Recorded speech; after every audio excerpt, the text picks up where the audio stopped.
It's on. How's it? It's good, beautiful. Thank you.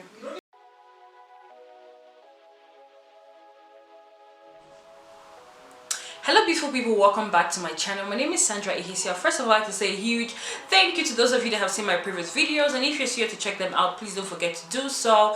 Thank you very much. And also if you're still here to subscribe to my channel, please come on now, really. Today our topic is life in South Africa, or do I say my life in South Africa. I moved here when I just turned 16, so I've been here I'm currently in my 8th year, so I've been here for quite a while, and my experiences here have been very interesting and sometimes not so great. So I'm just going to share some of my experiences, some the good and the bad, of what it's like living here. I mean, it's one thing to live in South Africa, it's another thing to live as a foreigner in South Africa, and it's another thing to live as a Nigerian person in South Africa. There are levels to this, people. There are levels, I promise you. Before I moved here, I didn't know anything about, I don't think I even knew anything about South Africa. I didn't know about racism, segregation, discrimination, xenophobia. I had no clue. Coming from Nigeria, the only thing that separates us is social class and tribalism. Those are the things I was familiar with, so I wasn't familiar with all of the things here. And when I initially moved here, it was such a struggle, in all honesty, because the language and the cultural barrier here it's strong. I really struggled to make friends, because if you're in a group of South African people, trust me, they are going to speak their native dialect. English is a common language here, yes, but they're very in tune with their culture, so they speak their native dialect a lot. So not being able to understand or speak was really a hindrance for me when it came to connecting with the people, making friends. I really struggled for a very long time, and I also found it easier to just connect with foreign nationals, because I felt like foreign nationals are able to understand you better than the locals, because it's almost like you guys have similarities, especially if you guys are coming from the same part of the world. It's like, okay, I get you, we left home, we're here, how you doing, are you alone, are you okay, all right, cool. So we had like those similarities, so it was very easy for me to, not very easy, but it was easier for me to connect with foreign nationals than the locals. So that was like a huge struggle for me. Another issue was the discrimination here. I faced xenophobia here. Like, sometimes it's not the extreme active violent xenophobia. Most of the time it's actually very subtle and passive, and if you can't speak the language, once again, it's like a huge thing, like, okay, you're a black person, why can't you speak Zulu, why can't you speak Xhosa, you know, and they automatically assume that you're South African because you're black. And the moment you try to use English as a way of use English language to respond to them, it's like, okay, why do you think you're, why are you speaking that? Do you think you're better than us? Why are you sounding that way? You think you're a white person, you think you're, you know, and they begin to almost like see you as someone that's trying to feel too big or superior. And it's like, nope, I'm speaking English because that's the only language I can use to communicate with you right now. So yeah, but most of the people don't get that, and the first assumption is like, you're South African, you're black, let me start speaking Zulu to you, and I'm like, no. And even when they find out that you're not South African, they still look at you like, okay. And especially when they see a Nigerian, like, oh, okay, you're Nigerian. Of course, sometimes people are like, oh, you're Nigerian, hey, nice. But oftentimes you can always just still feel that hate, you know, behind. Oftentimes, you know, if I'm being honest, I don't really have a lot of great friends, which is cool. But the times we have like had to engage with people here, especially back then when I was still like very new to how things worked, yeah, so it's just really a lot of tension when I would have to engage with a person, even at a till or using a public transport. I have lost count of how many times I would use a public transport, and the driver would literally zoom off because I was trying to clarify or ask him where exactly he was going. It's like, why are you trying to speak English with like, why are you trying to speak English with they move, you know. So it was very it has been very challenging, you know, living in South Africa as a Nigerian person. And another issue is not being able to get a job or even accommodation. I feel like for a Nigerian person, not only, but the major saving grace is just money. People always say yes to money. Like, if you say, okay, I can pay for that, and they're like, okay, cool, you know. And that's literally how people get by here. Because if you're just wanting to go through the normal process of wanting to get a job or wanting to get accommodation, the chances are very, very low. Okay, you don't have an ID, you're a Nigerian person, oh, forget about it, you know. And also because the Nigerian people here are very most of them are self-employed. So they're like, oh no, we don't take self-employed people, we don't give apartments or housing to self-employed people, so forget about it. Then you're Nigerian on top.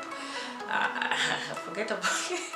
So you definitely experience a lot of rejection. I have personally experienced so many. It gets tiring, really. But it's just about finding ways to function and deal with it, and also speak up when you need to. That's very essential. Call people out on their bias and stereotypes, because I feel like the people here have a preconceived idea, or do I say preconceived knowledge of how most Nigerian people are. So they want to treat everyone based on what they think we are all like, which is totally not okay.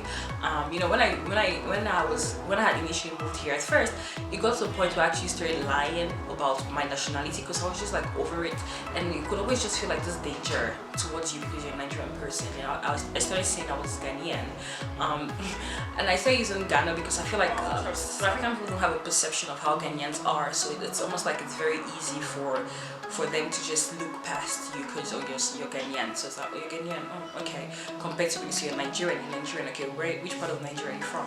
What is it that your parents do? Almost like they're sort of like interrogating you, which is very not okay. And you, of course, you meet some people that are like, oh, that's nice. Who are you? Igbo, Yoruba, tell me.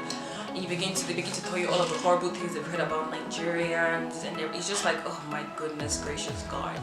Another challenge I have faced here, this is quite a funny one, but real. I'm someone that like to engage romantically with people from my own nationality. I like preserving culture, so I never want to take that away. So I always want to engage with my people, Nigerian men, because I'm heterosexual, so I'm going for the Nigerian men. But it hasn't really been successful because the Nigerian men here are very different, and I'm not really sure how to describe them without sounding. I really hope I don't sound condescending or use words that might come across as derogatory. But I think the Nigerian men here they're kind of like from the streets. I'm from the streets. I came here to hustle. And not to say that it's only a particular type or particular group of Nigerian men that have that mindset, you know, of like, came here to hustle. I mean, besides, if you live in your country, what are you living in your country for? To go out there and, you know, fight for your future. Yes, but it's almost a combination of, I'm from the streets and I came here to hustle. So that combination can be it's not really the way I was raised. So in as much as I want to connect with them, it's also been very difficult for me to fully connect with them because I don't really know how to engage in that space with them. So I mean, I tried jumping into a dating pool. I say pool, as a pool or pole, whichever, you get the point. And let's just say it was a disaster. it was disastrous in all honesty. Like it didn't go well at all. So that's also like a struggle here for me as a Nigerian woman wanting to connect with Nigerian men. So I mean, I know there are millions of them here, but the ones I've met haven't exactly done it for me.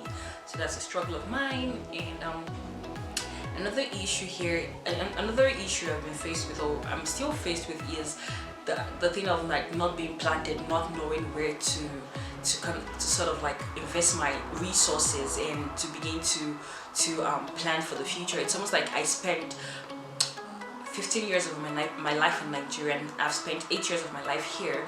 And when I was in Nigeria, I was young, so I didn't even go anywhere. I haven't explored Nigeria in all honesty. So it's almost like I don't really know the people there 100%, and at the same time I don't really know the places, and at the same time I'm not South African at the end of the day. So it's like, where exactly do I begin to say I want to start building myself here, because this is where this is where it's going to be for me, because my friends in Nigeria were not as close anymore, so it's almost just it's a lot, but I know it's something I'll definitely figure out as time goes by.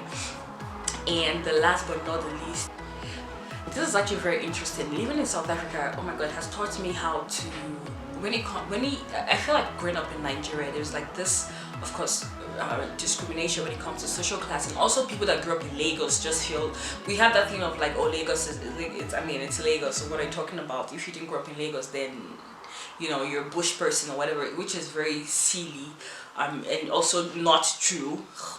You know, so moving here to South Africa has really opened my eyes, and it's as though every single foreign national is treated the same. We go to the same offices to apply for documentation, we go to the same restaurants, we do the same things. You know, in Nigeria, if a person speaks a certain way, people look at them like, okay, why do you have an H factor, or why do you pronounce things a certain way? But here, it's almost like it's totally acceptable. Like everyone sees everyone as everyone.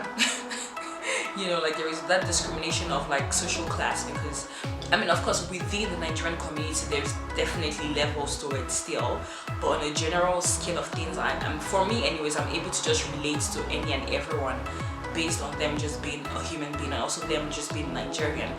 You know, I think when I was younger I probably would have been like, why do you sound that way, you're not my type, you're not, you know, but now I'm just like, no, we're all Nigerian people, we're all human beings, so we might as well. So yeah, I mean, I'll end the video here, and I really hope you guys have enjoyed this video, and also if you didn't enjoy, just give me a thumbs up still, you know, like come on now. And I mean, I would definitely recommend South Africa as a country for a person to visit. Like, it's definitely very beautiful, it's interesting as well. I mean, the people, I might not necessarily say they are the most accommodating, but you know what, it's still worthwhile, you know. And yeah, so I definitely recommend, if you want to visit after Corona, by all means, let me know, let's hang out. Or no, not really, I changed my mind actually, sorry. Anyways, don't forget to leave a comment in the comment section, and don't forget to share this video, like it, and also if you're still yet to subscribe to my channel, come on now, please, okay? Alright then, thank you very much people, I'll see you next time. Until then,